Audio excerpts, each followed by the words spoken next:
जानिए हर सच की कहानी दिनेश ठक्कर की जुबान आपके अपने नेशनल न्यूज इंडिया पर। गुजरात हाईकोर्ट की डिवीजन बेंच ने संत आसाराम जी बापू आश्रम अहमदाबाद मोटेरा जमीन की अपील को खारिज कर दिया।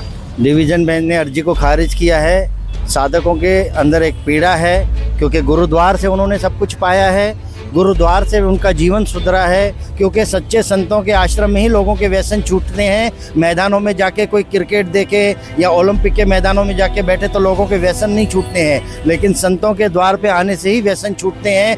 अहमदाबाद का जो मेन आश्रम है हमारा, सारी समितियां वहाँ से संचालित होती हैं, सारा मार्गदर्शन, सारा सहयोग, सारी व्यवस्था वहाँ से बना के दी जाती है। समझाया जाता है कि आपको समाज की सेवा निरंतर चालू रखनी है। तो आप लोग देख रहे हो कि सूरत शहर के मोराबागड़ विस्तार के अंदर आप लोग देख रहे हो कि निःशुल्क ठंडी ठंडी छाछ का वितरण हो रहा है। संत आसाराम जी बापू की प्रेरणा से डांडी गांव की महिलाओं के द्वारा अक्षय तृतीया के पावन पर्व पर ठंडी ठंडी छाछ का वितरण हो रहा है। तो इस पूरी खबर को लेकर आप लोगों की क्या राय है, आप लोग भी वीडियो के कमेंट बॉक्स में जाकर आप लोग भी अपनी राय अवश्य रखिएगा।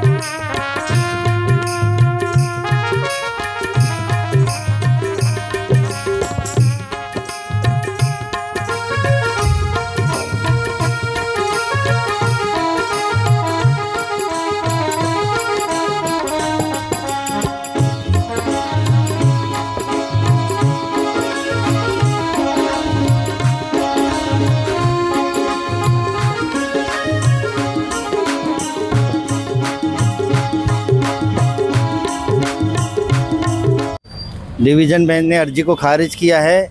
साधकों के अंदर एक पीड़ा है क्योंकि गुरुद्वार से उन्होंने सब कुछ पाया है, गुरुद्वार से उनका जीवन सुधरा है, गुरुद्वार से उनके व्यसन छूटे हैं। उनके अंदर ये दुख जरूर है, लेकिन फिर भी न्यायपालिका भी भरोसा है। ऊपर की अभी अदालत बाकी है, ईश्वर की कृपा भी बाकी है, तो उस पर पूरा भरोसा है। और आज उस बात को भी सुख में बदलते हुए, शांति में बदलते हुए, सेवा में बदलते हुए आज यहाँ पर छाछ वितरण केवल यहाँ पर हो रहा है ऐसी बात नहीं है। यहाँ पर दांडी की बहनें छाछ वितरण कर रही हैं। यहाँ से थोड़ा सा आगे जाएंगे पालनपुर पाटिया पे, तो वहाँ पे रांदेर समिति वाले भी छाछ वितरण, शरबत वितरण कर रहे हैं। गुरुकुल के हमारे बच्चे जो पढ़ते हैं, अपने पढ़ाई में से समय निकाल के अपने जेब का खर्चा बचा के वो भी छाछ और शरबत वितरण कर रहे हैं। पांडेसरा समिति तो 1 महीने से छाछ वितरण के कार्यक्रम चला रही है। तो आज भी सेवा कार्य निरंतर चालू हैं। और आज अक्षय तृतीया है। इस शुभ अवसर को ध्यान में रखते हुए कई जगह भंडारे हो रहे हैं, कई जगह भोजन प्रसाद खिलाया जा रहा है, कई जगह दक्षिणाएं बांटी जा रही हैं, कंबल बांटे जा रहे हैं, बर्तन बांटे जा रहे हैं, जीवन उपयोगी वस्तुएं बांटी जा रही हैं, गरीबों में सब कुछ बांटा जा रहा है। तो ये सारी प्रेरणा इनको मिलती है बापू जी के आशीर्वाद कृपा से। उसके अलावा अहमदाबाद के मुख्यालय आश्रम से, अहमदाबाद का जो मेन आश्रम है हमारा, सारी समितियां वहाँ से संचालित होती हैं, सारा मार्गदर्शन, सारा सहयोग, सारी व्यवस्था वहाँ से बना के दी जाती है। समझाया जाता है कि आपको समाज की सेवा निरंतर चालू रखनी है। मतलब सेवा कार्य अहमदाबाद आश्रम के द्वारा ही पूरे भारत भर में सूचना जाती है और पूरे भारत भर में मतलब सेवा कार्य होते हैं। और हमने सुना गरीबों में जीवन उपयोगी चीज वस्तुओं का भी वितरण होता है। भजन करो, भोजन करो, दक्षिणा ले जाओ जैसे स्कीम भी चलती है। बिल्कुल, भजन करो, भोजन करो, दक्षिणा पाओ। 1 नहीं, 1000 नहीं, लाखों लोगों ने इसका लाभ लिया है।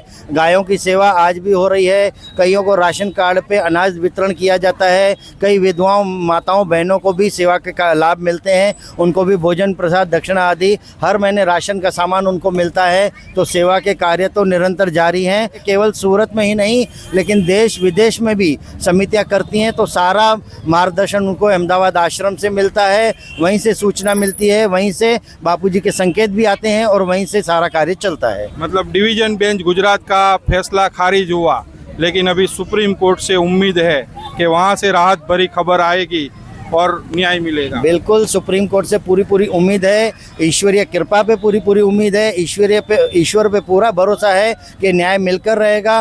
क्योंकि सच्चे संतों के आश्रम में ही लोगों के व्यसन छूटते हैं। मैदानों में जाके कोई क्रिकेट देखे या ओलंपिक के मैदानों में जाके बैठे तो लोगों के व्यसन नहीं छूटते हैं, लेकिन संतों के द्वार पे आने से ही व्यसन छूटते हैं। कईयों के व्यसन छूटे हैं, कईयों का जीवन संवरा है, सजा है। तो ऐसी जगह को तो तोड़ना बिल्कुल अपराध है, पाप माना जाता है। जानिए हर सच की कहानी दिनेश ठक्कर की जुबान आपके अपने नेशनल न्यूज